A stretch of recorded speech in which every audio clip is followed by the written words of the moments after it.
Corona সংক্রমণের হাত থেকে ছাত্রছাত্রীদেরকে বাঁচানোর জন্য রাজ্য সরকার অনলাইন ক্লাস এবং লাইভ ক্লাস করার ব্যবস্থা নিয়েছেন বৈদ্যুতিক চ্যানেলের মাধ্যমে। বিগত 19শে এপ্রিল থেকে শিক্ষা দপ্তর অনলাইনে ক্লাসের ব্যবস্থা করেছেন। আমি আশা করি তাতে রাজ্যের ছাত্রছাত্রীরা লাভান্বিত হয়েছেন। আর দ্বিতীয় 6 জুন থেকে বৈদ্যুতিক চ্যানেলের মাধ্যমে লাইভ ক্লাসের ব্যবস্থা করা। আমি আশা করি এই ক্লাসগুলো সমস্ত ছাত্রছাত্রীরা অ্যাটেন্ড করবেন এবং তার সুফল রাজ্যের সমস্ত ছাত্রছাত্রীরা এবং তার পরিবারের সদস্যরাও পেতে সক্ষম। আজকের এই পরিস্থিতিতে কোনোভাবেই রাজ্য সরকার ঝুঁকি নিয়ে ক্লাস বা স্কুল খোলার ব্যাপারে সিদ্ধান্ত নিতে সক্ষম নয় যতদিন পর্যন্ত না করোনা সংক্রমণের ভ্যাকসিন না আসে বা সোশ্যাল ডিস্টেন্সিং মেনটেন করে ক্লাস চালানোর ব্যবস্থা না হয় ততদিন পর্যন্ত ক্লাসরুমে বসে ক্লাস করা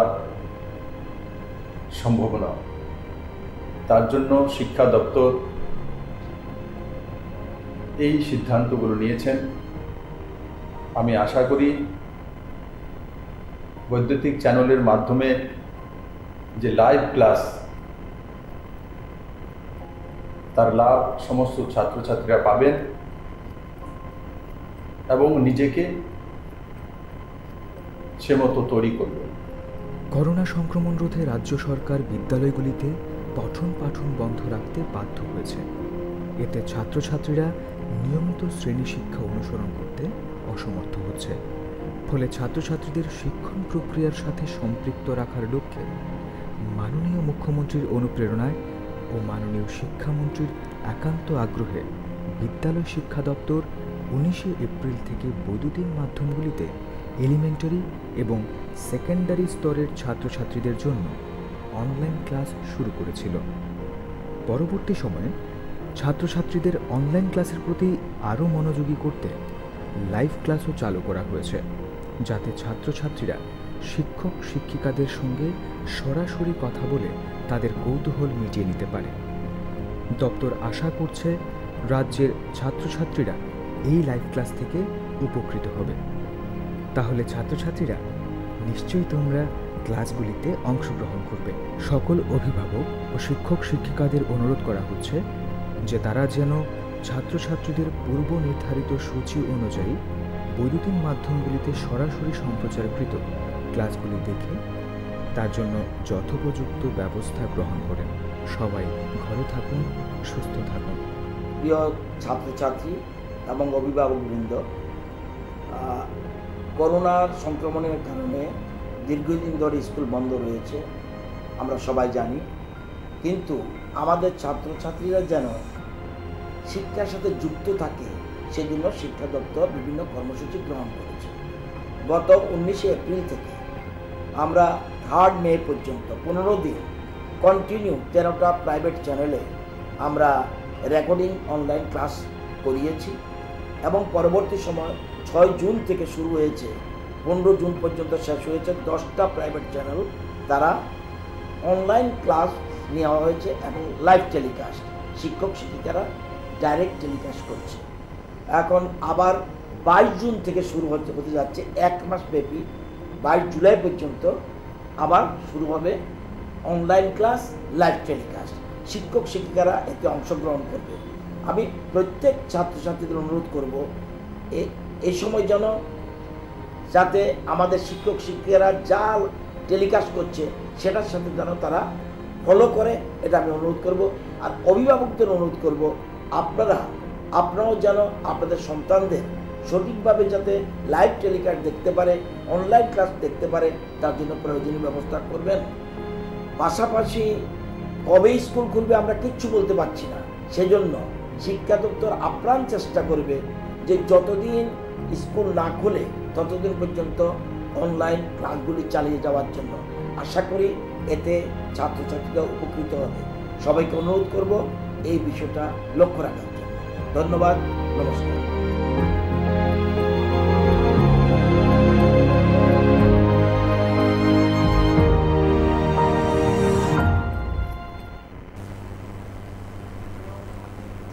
হ্যালো স্টুডেন্টস, গুড আফটারনুন। আশা করি তোমরা সবাই ভালোই আছো, তাই তো? যাই হোক, বিদ্যালয় শিক্ষা দপ্তর থেকে তোমাদের যে অনলাইন ক্লাসগুলি করাচ্ছি আমরা পক্ষ থেকে, বিদ্যালয় শিক্ষা দপ্তরের পক্ষ থেকে, সেই ক্লাসগুলি তোমাদের অনেক অনেক উপকারে এসছে। তো আমি তোমাদের বিগত অনেকগুলি ক্লাসে কার্বন অ্যান্ড ইটস কম্পাউন্ডের অনেকগুলি টপিক আমি তোমাদের পড়িয়েছি, আরও অনেকগুলি টপিক বাকি রয়েছে। তো তার মধ্যে যে গুরুত্বপূর্ণ টপিকগুলি আমরা পড়েছি সেইগুলি হলো টাইপ অফ কার্বন অ্যাটম। আশা করি সবাই তোমরা মনে আছে এবং খাতার মধ্যে তোমরা সবাই লিখে রেখেছ। টাইপ অফ কার্বন অ্যাটম পড়েছি আমরা, রেডিক্যাল বা মূলক পড়েছি আমরা, জৈব মূলক পড়েছি আমরা, ফাংশনাল গ্রুপ পড়েছি আমরা, কার্যকরী মূলক আমরা পড়েছি, হোমোলোগাস সিরিজ বা সমগণীয় সারি আমরা পড়েছি। লাস্ট দিন যে ইম্পর্টেন্ট ক্লাসটা আমরা করেছিলাম সেটা ছিল ইউপাক নমেনক্লেচার, IUPAC, ইউপাক নমেনক্লেচার। তো তোমরা সবাই বাড়িতে আশা করব এইগুলি নিয়ে স্টাডি করবে। আর ইউপাক নমেনক্লেচার তোমরা অনেকেই প্র্যাকটিস করে ফেলেছ। শুধু তাই না, আগের অনেকগুলি টপিক তোমরা বইয়ের এক্সারসাইজ থেকে প্র্যাকটিস আরও করবে, অনেকগুলি করেছ, আরও করতে হবে। তো আজকে আমরা যে টপিকটা তোমাদের পড়াবো সেটা হলো আইসোমারিজম। এটা সমযোজী যৌগের কোভ্যালেন্ট কম্পাউন্ডের একটা ইম্পর্টেন্ট প্রপার্টি বা ধর্ম আমরা বলতে পারি, আইসোমারিজম বা সমবয়বতা, যেটা কে দেখায় না? আয়নিক কম্পাউন্ডরা আইসোমারিজম প্রপার্টি কিন্তু দেখায় না, কোভ্যালেন্ট কম্পাউন্ডরা আইসোমারিজম প্রপার্টি দেখায়। আমরা একটা ক্লাসে আলোচনা করেছিলাম কোনটা আয়নিক কম্পাউন্ড হবে, কোনটা কোভ্যালেন্ট কম্পাউন্ড হবে। কোভ্যালেন্ট কম্পাউন্ডের মধ্যে সিগমা বন্ড, পাই বন্ড, এইগুলি আমরা ডিসকাস করেছিলাম অলরেডি। তো আজকের ক্লাস সবাই মনোযোগ সহকারে শুনো এবং যে যে পয়েন্টগুলি নোট করার সবগুলি খাতার মধ্যে তুলে নাও। তারপর আমরা অ্যাসাইনমেন্ট দেব আজকে কিছু। তাহলে আজকের ক্লাস আমরা শুরু করছি। আইসোমারিজম, আইসোমারিজম যার বাংলা হলো সমবয়বতা। এটা হলো প্রপার্টি, এটা একটা প্রপার্টি বা ফেনোমেনন। আইসোমারিজম একটা প্রপার্টি বা ফেনোমেনন। এখন যেটা পড়বো আমরা আইসোমার, বাংলায় সমাবয়ব। সমাবয়ব, আইসোমার পড়বো আমরা সমাবয়ব। দেখো আইসোমার জিনিসটা কি। আমি দুইটা কম্পাউন্ড নিচ্ছি, তোমাদের সামনে দুইটা কম্পাউন্ড প্রডিউস করছি, লিখছি আমি। একটা হলো CH3CH2OH, অ্যালকোহল ফাংশনাল গ্রুপ আছে একটার মধ্যে। আরেকটা কম্পাউন্ড নিচ্ছি CH3O CH3, তার মধ্যে ইথার ফাংশনাল গ্রুপ আছে, একটার মধ্যে হাইড্রক্সিল অ্যালকোহল ফাংশনাল গ্রুপ আর একটার মধ্যে ইথার ফাংশনাল গ্রুপ। এইবার দেখো এই দুইটা কম্পাউন্ডের মলিকুলার ফর্মুলা বা আণবিক সংকেত C2H6O। তাহলে এই দুইটা কম্পাউন্ডের মলিকুলার ফর্মুলা হলো C2H6O। মলিকুলার ফর্মুলা হলো C2H6O বা আণবিক সংকেত C2H6O। কিন্তু এই C2H6O আণবিক সংকেত দিয়ে আমি দুইটা ভিন্ন কম্পাউন্ড, দুইটা ডিফারেন্ট কম্পাউন্ড আমরা তৈরি করতে পেরেছি। অর্থাৎ this two compound are entirely different from each other, একটার থেকে একটা কমপ্লিটলি ডিফারেন্ট কম্পাউন্ড। তাহলে আইসোমার হলো আণবিক সংকেত একই কিন্তু কম্পাউন্ড দুইটা ভিন্ন। তাহলে একই আণবিক সংকেত দিয়ে যে যে কম্পাউন্ড বানানো যাবে সেগুলি হবে আইসোমার। তাহলে 1 and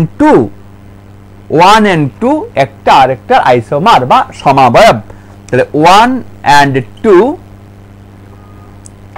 একে অপরের সমাবয়ব, একে অপরের সমাবয়ব, সমাবয়ব 1 and 2 are isomer to each other, একটা আরেকটার আইসোমার। তাহলে আমরা দেখলাম আইসোমার কি,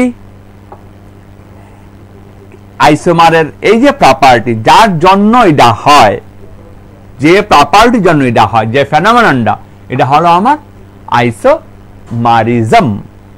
তাহলে আশা করি তোমরা সমাবয়ব কি এই সম্পর্কে আমরা একটা গুড আইডিয়া আমরা পেলাম যে আইসোমার জিনিসটা কি। সবাই কি বুঝতে পেরেছো না প্রবলেম হয়েছে? যদি কোনো প্রবলেম হয় তাহলে তোমরা আধা ঘন্টা বাদে ফোন করবে। এবার দেখো টাইপ অফ আইসোমারিজম। আইসোমারিজমের শ্রেণী বিভাগ এইবার আমরা দেখছি। দেখো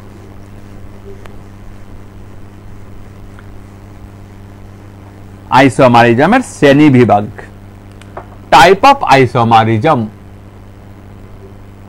টাইপ বা শ্রেণী বিভাগ। আমি বাংলায় লিখ টাইপ অফ আইসোমারিজম, আইসোমারিজম সমাবয়বের শ্রেণী বিভাগ, সমাবয়বের শ্রেণী বিভাগ, শ্রেণী বিভাগ। এই আইসোমারিজমের শ্রেণী বিভাগ অনেকগুলি, তোমরা ক্লাস 11-এ যখন পড়বে আইসোমারিজম নিয়ে, অনেকগুলি আইসোমারিজম তার আছে, অনেকগুলি ক্লাসিফিকেশন। কিন্তু আমরা ক্লাস 10-এ জাস্ট 3টা টাইপ পড়বো। আমরা ক্লাস 10-এ 3 টাইপ পড়বো। কি কি দেখো,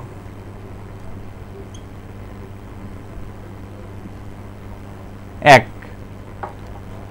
শৃঙ্খলগত সমবায়বতা, শৃঙ্খলগত বা চেইন আইসোমারিজম,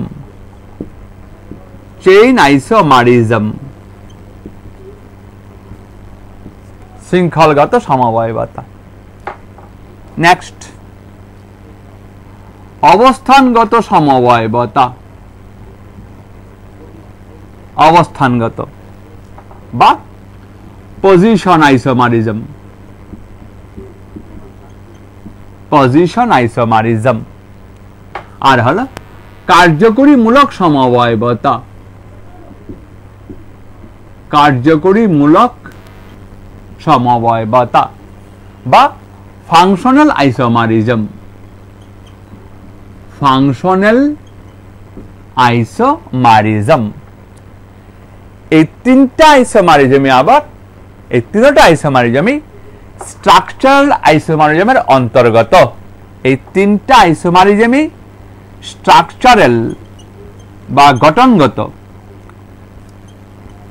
স্ট্রাকচারাল বা গঠনগত সমবয়বতা, সমবয়বতা, স্ট্রাকচারাল আইসোমারিজম। তাহলে এই তিনটাই কোন আইসোমারিজমের পার্ট? স্ট্রাকচারাল আইসোমারিজমের পার্ট। এবার আমরা দেখব শৃঙ্খলগত সমবয়বতা কি, অবস্থানগত সমবয়বতা কি এবং কার্যকরীমূলক সমবয়বতা কি, এগুলি নিয়ে আমরা এখন আলোচনা করব। তো দেখো তোমরা, আমি খুব সহজ করে তোমাদের সামনে প্রডিউস করছি।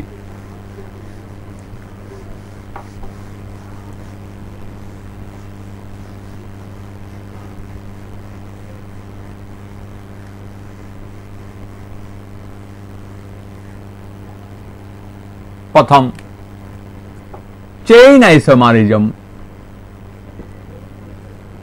চেইন আইসোমারিজম বা শৃঙ্খলগত সমবয়বতা, শৃঙ্খলগত সমবয়বতা। দেখো আমি একটা কম্পাউন্ড নিচ্ছি। তো গতদিন আমি তোমাদের লাস্ট ক্লাসে আমি তোমাদের ইউপাক নমেনক্লেচার শিখিয়েছিলাম, IUPAC নমেনক্লেচার আমরা শিখিয়েছিলাম। এখানে কয়টা কার্বন আছে লং চেনে? 4টা কার্বন আছে। 4টা কার্বনের জন্য আমাকে কি লিখতে হবে? বিউট। সবগুলি কার্বন কি আছে? এক বন্ধন দ্বারা যুক্ত আছে। All the carbon atoms are linked by single bond. For single bond এইন, তার নাম হয়ে গেল বিউটেইন। এইবার যদি আমি এই CH2 গ্রুপটাকে লং চেইন থেকে সরিয়ে নেই, সরিয়ে নিয়ে ব্রাঞ্চে দিয়ে দিই, তাহলে কি হলো দেখো তো? CH3 CH CH3 CH3, তাহলে লং চেইন পেয়ে গেলাম। সবাই মনে পড়ে গেছে? এবং এটাকে কি বলা হবে? সাবস্টিটিউয়েন্ট বা প্রতিস্থাপক। কারণ এটা কি নেই? লংগেস্ট চেইনে নেই। যেহেতু এটা লংগেস্ট চেইনে নেই, এটা হবে সাবস্টিটিউয়েন্ট বা প্রতিস্থাপক। তো তার ইউপাক নমেনক্লেচার কি হবে? 1 2 3 নাম্বারিং করতে হবে। তারপরে নাম্বারিং যে কোনো দিক থেকে করতে পারো, কোনো অসুবিধা নেই। 1 2 3 4 1 2 3 4। তাহলে তার নাম হয়ে গেল, দেখো তার নাম হয়ে গেল 2 মিথাইল প্রোপেন। 2 methyl propane. তার মানে খুব ইন্টারেস্টিং জিনিস দেখো, এই দুইটার মলিকুলার ফর্মুলা সেম, C4H10, দুইটারই মলিকুলার ফর্মুলা সেম, C4H10। কিন্তু একটা হয়ে গেল বিউটেন আর একটা হলো 2 মিথাইল প্রোপেন। তাহলে আমি 2 মিথাইল প্রোপেনটা কি করে পেয়েছি দেখো?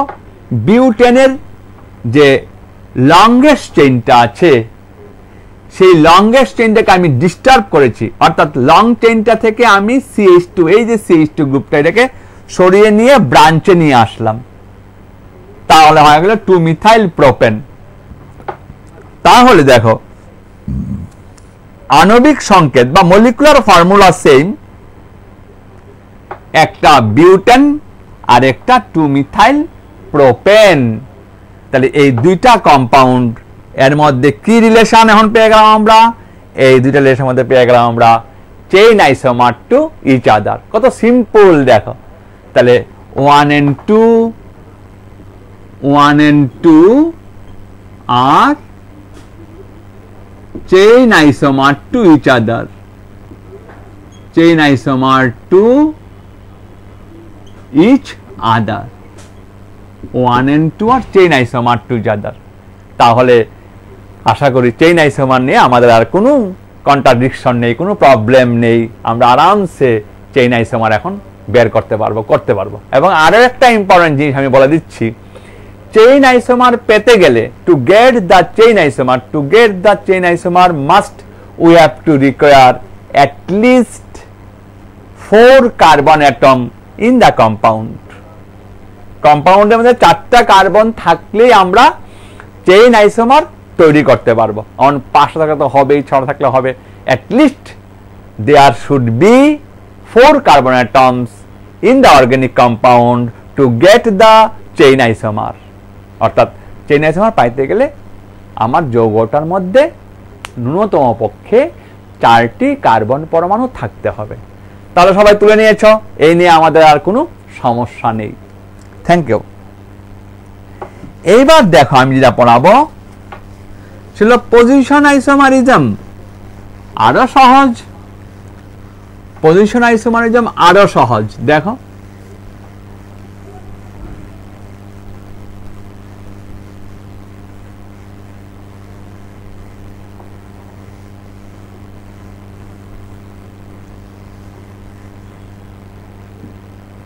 পজিশন আইসোমারিজম আরো সহজ।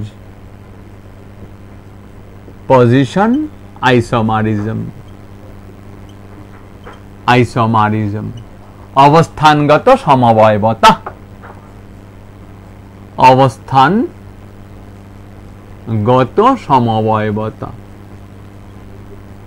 সমবায়বতা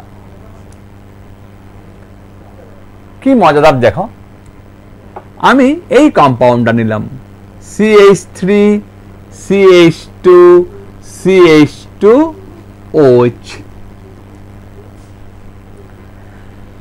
তো লাস্ট দিন আমি তোমাদের বলেছিলাম OH ফাংশনাল গ্রুপটা থাকলে ইউপাক নাম করতে হবে এইভাবে, অ্যালকান প্লাস অল সন্ধি বিচ্ছেদ ফর্মে। দেখো আমি মিলিয়ে মিলিয়ে করছি, আমি তাকে নাম্বারিং করছি। দেখো 1 2 3। এইবার OH গ্রুপটা কত নাম্বার কার্বনে আছে? 1 নাম্বার কার্বনে আছে।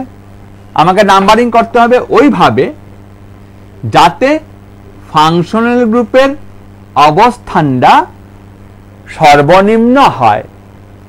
Numbering must be started from that side where position of the functional group should be least position হতে হবে ফাংশনাল গ্রুপের। তাহলে দেখো অ্যালকানটা কে হবে? 3টা কার্বন আছে। প্রোপান, মিলিয়ে মিলিয়ে দেখো কত সহজ। প্রোপান কত নাম্বার কার্বন আছে? ওইটা 1 নাম্বার কার্বন আছে। প্রোপান 1 অল। 1 থাকলে আমি আগের দিনও বলেছি 1 থাকলে মেনশন না করলেও হবে 1, তবে মেনশন করলেও ভুল নেই। এইবার যদি আমি OH-টাকে এই কার্বনে নিয়ে আসি, দেখো তো CH3 CH CH3। the numbering 1 2 3 correct, কারণ 2 নম্বরে OH আসে। আবার নাম্বারিং 1 2 3 এটাও কারেক্ট, 2 নম্বরে আসে ফাংশনাল গ্রুপ। দুই দিক থেকেই ফাংশনাল গ্রুপের পজিশনটা 2 নম্বরে হয়। তাহলে অ্যালকানটা কে হবে? প্রোপান। কত নাম্বার কার্বনে আছে? 2 নাম্বার কার্বনে আছে। প্রোপান 2 অল। তাহলে আমরা দেখলাম প্রোপান 1 অল, প্রোপান 2 অল। এই যে দুইটা কম্পাউন্ড, এই দুইটা কম্পাউন্ডের মলিকুলার ফর্মুলা C3H7OH। এই দুইটারই মলিকুলার ফর্মুলা C3H7OH। দুইটা কম্পাউন্ডের আণবিক সংকেত C3H7OH, কিন্তু কম্পাউন্ড দুইটা এন্টায়ারলি ডিফারেন্ট। এটা হলো 1 ডিগ্রি অ্যালকোহল। তোমাদেরকে আমি কার্বন ডিগ্রি শিখিয়েছিলাম, এই কার্বনটা মনে আছে সবাই? এটা 1 ডিগ্রি কার্বন। মনে করে দেখো, এটা 1 ডিগ্রি কার্বন। 1 ডিগ্রি কার্বন, যেহেতু এটা 1 ডিগ্রি কার্বন তাই এটা primary alcohol. Primary alcohol. 1 degree carbon মানে প্রাইমারি অ্যালকোহল। এইবার এটা কি হবে, দাও এটা 2 ডিগ্রি কার্বন, তোমরা আমি শিখিয়েছিলাম এগুলি 2 ডিগ্রি কার্বন, 2 ডিগ্রি কার্বন, তাই এটা secondary alcohol, secondary alcohol, secondary alcohol. তাহলে এই যে অবস্থানটা কি হয়েছে, ডিফারেন্ট হয়েছে। ফাংশনাল গ্রুপের অবস্থান, OH গ্রুপের অবস্থান একবার 1 নম্বরে আছে, একবার 2 নম্বরে আছে। কত সিম্পল দেখো। তাহলে ফাংশনাল গ্রুপের অবস্থান চেঞ্জ করে করে যে আইসোমার বানানো যায়, যে আইসোমারগুলি হবে, সেই আইসোমারগুলি হবে পজিশন আইসোমারিজম। তাহলে আমরা শিখে গেলাম পজিশন আইসোমারিজমের সংজ্ঞা। নেক্সট, এবার আমরা দেখব ফাংশনাল আইসোমারিজম।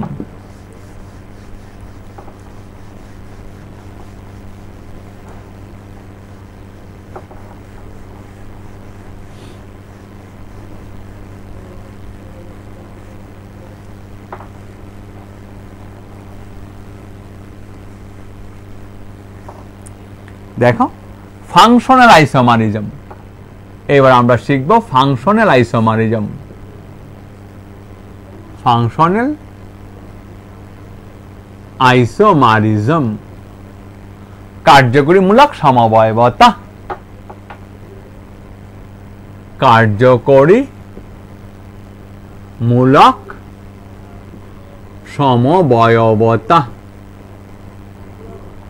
কার্যকরীমূলক সমবায়বতা। দেখি আমরা আজকে সমবায়বতা বোঝানোর সময় আমি যে এক্সাম্পলটা নিয়েছিলাম কি দেখো, CH3 CH2 OH আর CH3O CH3। সমবায়বতা বোঝানোর সময় আমি এই দুইটা কম্পাউন্ড নিয়েছিলাম। দেখো এই দুটারই আণবিক সংকেত, মলিকুলার ফর্মুলা কি ছিল, C2H6O ছিল। আণবিক সংকেত এক, কিন্তু ওদের গঠন সংকেত বা দুটা ভিন্ন কম্পাউন্ড। তাহলে আণবিক সংকেত এক, গঠন সংকেত ডিফারেন্ট হলে হয় আইসোমার। তাহলে আইসোমার মানেই হলো, আমি লিখে দিচ্ছি একটু আবার, আইসোমার হলো আণবিক সংকেত এক, আণবিক সংকেত একই হবে কিন্তু গঠন সংকেত ভিন্ন হবে, গঠন সংকেত ভিন্ন হবে। Molecular formula same but structure formula will be different. Molecular formula same, molecular formula same but structural formula will be different. Structural formula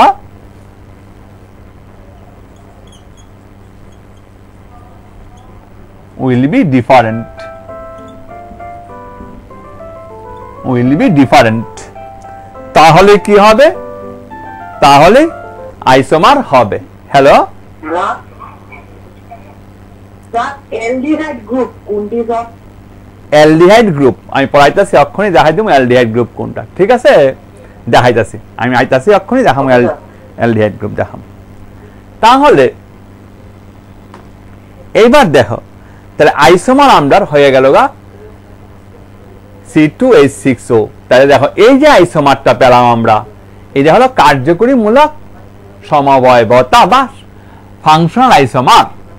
this two are 1 and 2 are functional isomer to. যেটাকে আমি 1 দেই, এটাকে আমি 2 দেই, 1 and 2 are functional isomer, 1 and 2 are functional isomer to each other. তাহলে আমরা 3 ধরনের isomer আমরা শিখে গেলাম এবং একটা আইডিয়া আমরা পেয়ে গেলাম। এবার বাড়িতে আমরা প্র্যাকটিস করতে পারবো। তো একটা স্টুডেন্ট ফোন করলো এখন আমাকে যে স্যার অ্যালডিহাইড ফাংশনাল গ্রুপ কোনটা স্যার? তো দেখো আমি এখন তাহলে অ্যালডিহাইডের একটা ফাংশনাল গ্রুপ আইসোমার আমি দেখিয়ে দিই একটা।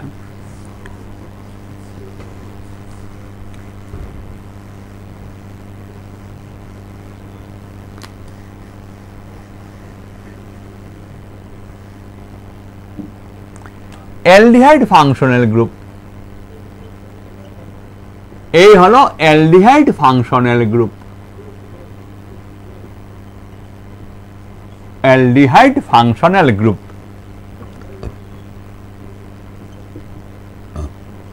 Functional group. আর এই হলো কিটোন ফাংশনাল গ্রুপ।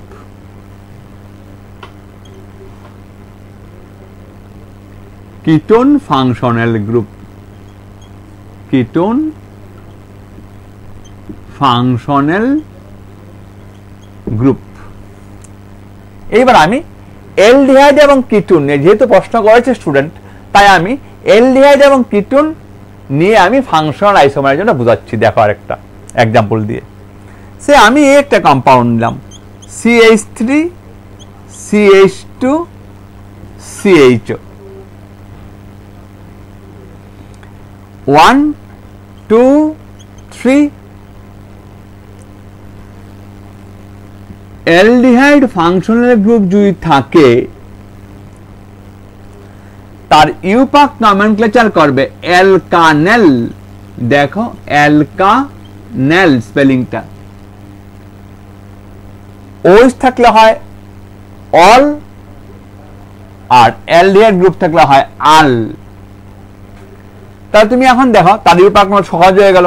1 2 3 কয়টা কার্বন আছে? 3টা কার্বন আছে, তাই হয়ে গেল প্রোপানাল। অ্যালকানাইল মানে প্রোপানাল হয়ে গেল। এইবার আমি C3 CH3 CO CH3, ketone functional group থাকলে হয় অ্যালকানোন। কিটোন ফাংশনাল গ্রুপ থাকলে নাম করতে হবে অ্যালকানোন। ইউপাক নমেনক্লেচার অ্যালকানোন। তাহলে এটার নাম কি হবে দেখো 1 2 3, তাহলে এটা হয়ে গেল প্রোপানোন। এইবার যদি তোমাদেরকে আমি প্রশ্ন করি যে what is the relation between them, তাদের মধ্যে কি সম্পর্ক, দেখো তাহলে এমন প্রশ্ন আসবে কম্পিটিটিভ লেভেলে বা তোমাদের বোর্ড লেভেলে আসতে পারে। এখন দেখো আণবিক সংকেত, এই দুইটারই আণবিক সংকেত কি আছে দেখো, দুইটা কম্পাউন্ডের আণবিক সংকেত C3H6O আছে। দুটো ক্ষেত্রে আণবিক সংকেত C3H6O, দুটো ক্ষেত্রে আণবিক সংকেত C3H6O। কিন্তু দুটো ক্ষেত্রে আণবিক সংকেত C3H6O, কিন্তু কম্পাউন্ড দুইটা এন্টায়ারলি ডিফারেন্ট। একটা হলো অ্যালডিহাইড কম্পাউন্ড আর একটা হলো কিটোন কম্পাউন্ড। একটা অ্যালডিহাইড কম্পাউন্ড আর একটা কিটোন কম্পাউন্ড। তাই দেখা গেল এই দুটার মধ্যে কি সম্পর্ক হয়ে গেল, রিলেশন কি হয়ে গেল, 1 and 2 are functional isomer to each other. 1 and 2 are functional isomer to each other. Functional isomer to each other, তাহলে আমরা আইসোমার সম্পর্কে একটা ভালো আইডিয়া আমরা পেয়ে গেলাম। এখন আমরা আইসোমার সম্পর্কিত রিলেটেড যে কোনো কোয়েশ্চেন আমরা সলভ করতে পারবো। তাহলে আইসোমার আমরা এখানে ক্লোজ করলাম। এইবার দেখো অন্য টপিক আমরা শুরু করছি।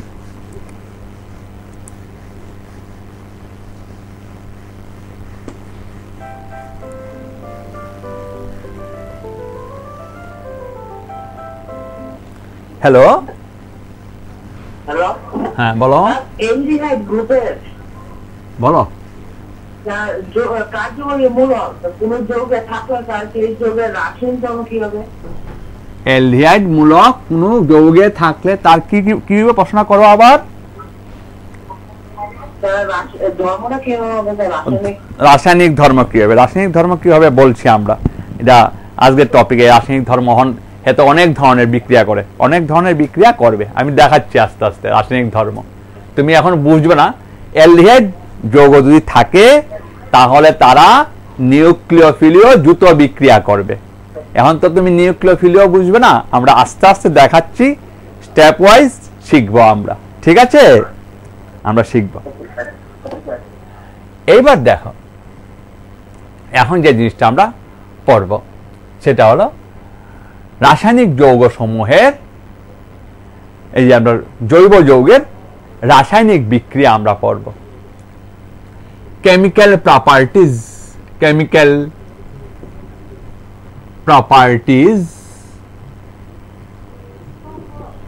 chemical properties of organic compound, organic compound। তো এইবার দেখো যে জিনিসটা আমরা পড়ব, আমরা কিন্তু তোমাদেরকে সিগমা বন্ড এবং পাই বন্ড পড়িয়েছিলাম। আমার এখন এটা পড়তে গেলে এই জিনিসটা বুঝতে হবে আগে, sigma bond and pi bond. দেখো, অর্গানিক কম্পাউন্ড মানে কোভ্যালেন্ট কম্পাউন্ড, অর্গানিক কম্পাউন্ড মানে কোভ্যালেন্ট কম্পাউন্ড, কোভ্যালেন্ট কম্পাউন্ড। আর কোভ্যালেন্ট কম্পাউন্ডের মধ্যে কি থাকবে? কোভ্যালেন্ট বন্ড থাকবে, কোভ্যালেন্ট বন্ড থাকবে। তো তোমাদের আগের ক্লাসগুলোতে আমি দেখেছি যেমন HCl, তাহলে এটা একটা কোভ্যালেন্ট বন্ড, কোভ্যালেন্ট কম্পাউন্ড, কারণ নন মেটাল নন মেটাল আমি দেখিয়েছিলাম। এটি নাইট্রোজেন মলিকুল, হয়তো বা প্রথম দিনের ক্লাসে পেয়েছো কিনা জানি না। নাইট্রোজেন মলিকুল, এই তিনটা হলো কোভ্যালেন্ট বন্ড, তিনটা কোভ্যালেন্ট বন্ড, সবাই কোভ্যালেন্ট বন্ড, কোভ্যালেন্ট বন্ড, এটাও কোভ্যালেন্ট বন্ড। এখন দেখো, কোভ্যালেন্ট কম্পাউন্ডের মধ্যে কোভ্যালেন্ট বন্ড থাকবে।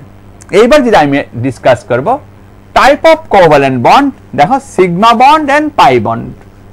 টাইপ অফ কোভ্যালেন্ট বন্ড হলো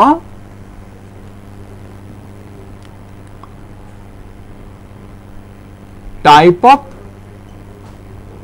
কোভ্যালেন্ট বন্ড। একটা সিগমা বন্ড আর একটা পাই বন্ড। প্রথম পয়েন্ট, সিগমা বন্ড ছাড়া কোভ্যালেন্ট কম্পাউন্ডের কোনো অস্তিত্ব নেই, অর্থাৎ সিগমা বন্ড ছাড়া কোভ্যালেন্ট কম্পাউন্ড ফর্ম হতে পারবে না, অর্থাৎ a covalent compound does not exist without sigma bond, without sigma bond। তাহলে দেখি আমরা, দেখো কি বলছি, যে সিগমা বন্ধন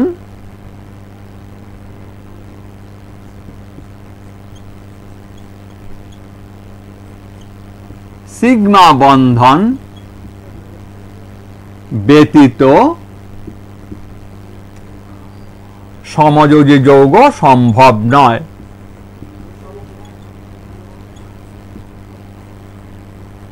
সমযোজী যৌগ সম্ভব নয়, অর্থাৎ without sigma bond covalent compound does not exist, covalent compound does not exist.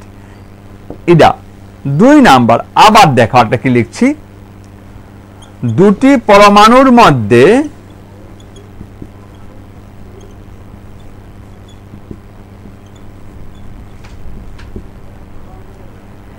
একটির বেশি সিগমা বন্ধন থাকতে পারবে না, একটির বেশি সিগমা বন্ধন থাকতে পারে না। In between two atoms there are only one sigma bond. In between two atoms there are only one sigma bond. তাহলে দেখো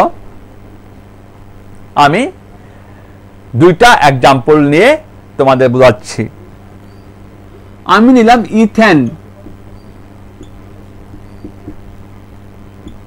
ইথেন, আমি নিলাম,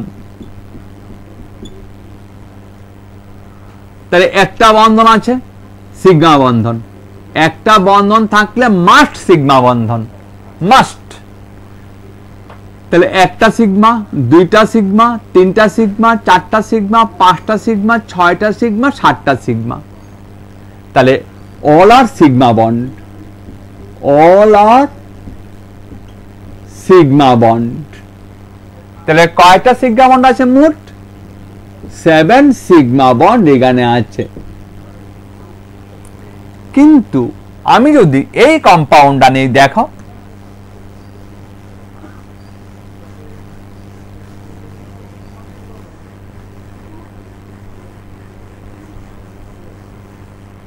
আমি যদি এই কম্পাউন্ডটা নেই,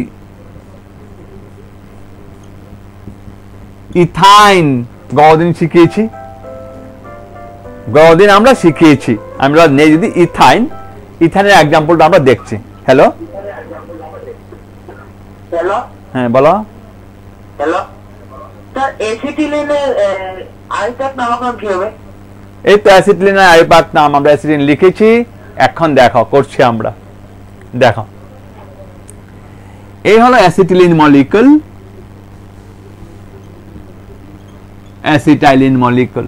এটা গতদিন আমি তোমাদের দেখিয়েছিলাম 1 2 1 2, যেদিক থেকে ওদিকে দুইটা কার্বনই আছে, তাহলে দুইটা কার্বনের জন্য কি হলো? ইথ হবে দুইটা কার্বনের জন্য।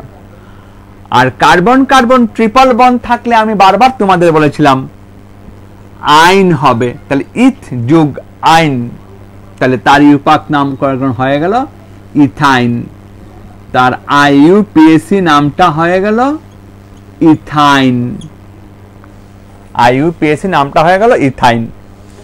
এইবার দেখো তার মধ্যে pi bond and sigma bond আমরা বের করব। তাহলে এখানে সিঙ্গেল বন্ড আছে, সিঙ্গেল বন্ড মানে সিগমা বন্ড, এই নিয়ে আমাদের কোনো প্রবলেম নেই, কোনো কনফ্লিকশন নেই, কোনো ঝামেলা নেই, আমাদের সিগমা বন্ড বা শেষ। এখানে আর একটা সিগমা বন্ড, কিন্তু এখানে মোট কয়টা বন্ধন আছে? মোট বন্ধন 3টা আছে। মোট বন্ধন কয়টা আছে? 3টা। আমি তোমাদের লিখে দিয়েছিলাম যে সিগমা বন্ধন ছাড়া কোভালেন্ট কম্পাউন্ডের অস্তিত্ব, covalent compound does not exist without sigma bond.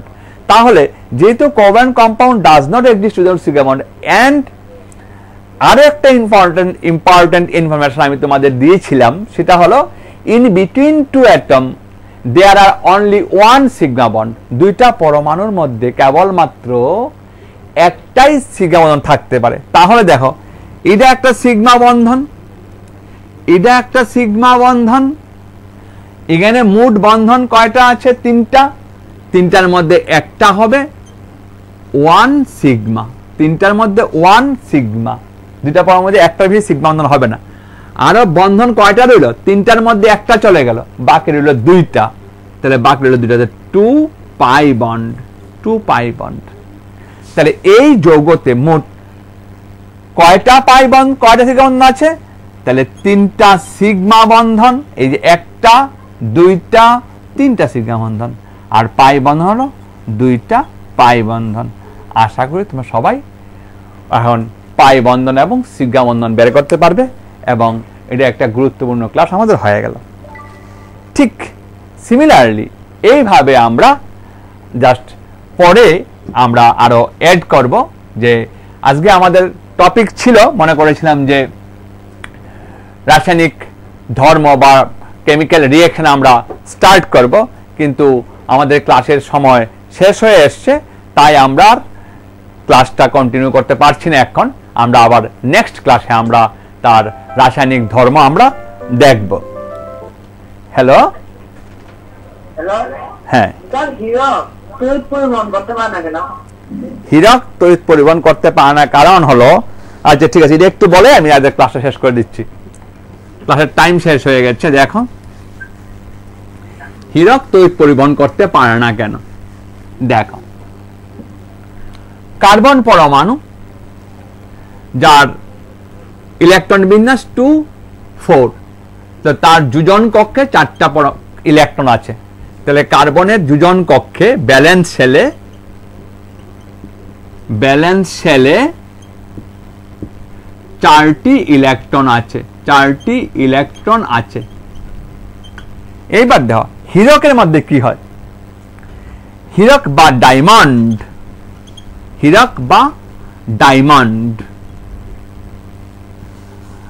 ডায়মন্ডে কি হয় দেখো, একটা কার্বন পরমাণু 4টা কার্বন পরমাণুর সঙ্গে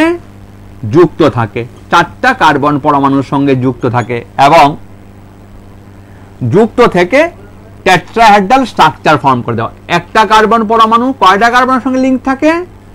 4টার সঙ্গে লিঙ্ক থাকে। তাহলে এই কার্বনের কয়টা ইলেকট্রন? 4টা ইলেকট্রন ছেড়ে দেওয়া। এই একটা ইলেকট্রন, এই একটা ইলেকট্রন, এই একটা ইলেকট্রন, এই একটা ইলেকট্রন। ঠিক সিমিলারলি এই কার্বন আবার তার 4টা ইলেকট্রন আছে। এই কার্বনের আবার 4টা ইলেকট্রন আছে। এই কার্বনের আবার 4টা ইলেকট্রন আছে। এই কার্বনের 4টা ইলেকট্রন আছে। প্রত্যেকটা ইলেকট্রন আমি একটা কার্বনে দেখেছিলাম, এবং এই কার্বনের ক্ষেত্রে এমন হবে, এই কার্বনের ক্ষেত্রে এমন হবে, এই কার্বনের ক্ষেত্রে এমন হবে। তাহলে একটা কার্বন কয়টা কার্বনের সঙ্গে লিঙ্ক আছে? 4টা কার্বনের সঙ্গে লিঙ্ক আছে, এবং 4টা কার্বনের সঙ্গে লিঙ্ক থাকার সুবাদে কি হয়েছে? তার 4টা ইলেকট্রনই বন্ডিং এ অংশগ্রহণ করেছে। কি নেই? কোনো মুক্ত ইলেকট্রন নেই। তাহলে এই একটা কার্বন পরমাণু, আবার বলছি, একটা কার্বন পরমাণু পাশাপাশি 4টি কার্বন পরমাণুর সঙ্গে যুক্ত থাকার ফলে তার 4টা যে ইলেকট্রন আছে, 4টা ইলেকট্রন দেখো, 4টা ইলেকট্রনই রাসায়নিক বন্ধনে অংশগ্রহণ করে ফেলেছে। এমন হবে এই কার্বনের 4টা ইলেকট্রন রাসায়নিক বন্ধনে অংশগ্রহণ করবে। এভাবে এই 4টা কার্বন, অর্থাৎ কোনো কার্বন পরমাণুতে মুক্ত ইলেকট্রন থাকবে না। তাই হীরক তড়িৎ পরিবহন করতে পারে না। কিন্তু গ্রাফাইটের স্ট্রাকচার কিরকম জানো? গ্রাফাইট হলো একটি কার্বন পরমাণু 3টি কার্বন পরমাণুর সঙ্গে লিঙ্ক থাকে। এই ধরো, এই যে কার্বনটা, এই একটা কার্বন পরমাণু, এই কার্বন পরমাণু যদি নেই, তাহলে এদিকে একটা কার্বনের সঙ্গে লিঙ্ক আছে, এখানে একটা কার্বনের সঙ্গে লিঙ্ক আছে, আর এখানে একটার সঙ্গে লিঙ্ক আছে। বা তুমি যদি মনে করো এই কার্বনটা নাও, তাহলে এখানে একটার সঙ্গে লিঙ্ক আছে, এখানে একটার সঙ্গে লিঙ্ক আছে, একটার সঙ্গে লিঙ্ক আছে। অর্থাৎ তার 4টা ইলেকট্রনের মধ্যে এই কার্বনটা যদি আমি কনসিডার করি, তার 4টা ইলেকট্রনের মধ্যে 3টা ইলেকট্রন ব্যবহার হচ্ছে। এই কার্বনের সঙ্গে একটা ইলেকট্রন, এই কার্বনের সঙ্গে একটা ইলেকট্রন, এই কার্বনের সঙ্গে একটা ইলেকট্রন, 3টা ইলেকট্রন ব্যবহার হবে, আর একটা ইলেকট্রন ফ্রি থাকবে। এখানে একটা ইলেকট্রন ফ্রি থাকবে, এই কার্বনে একটা ইলেকট্রন ফ্রি থাকবে, একটা ইলেকট্রন ফ্রি থাকবে, আর ওই ইলেকট্রন তড়িৎ পরিবহন করতে সক্ষম। যে টাইম আমাদের শেষ হয়ে গেছে। তোমরা আশা করি সবাই ভালো মতো বুঝতে পেরেছো। সবাই তুলে নাও, এবং নেক্সট দিন আবার আমরা দেখব কার কোথায় কি প্রশ্ন আছে, আমরা ওইগুলি নিয়ে আলোচনা করব। তাহলে আজকের ক্লাস আমরা এখানেই শেষ করছি। সবাই ভালো থাকবে।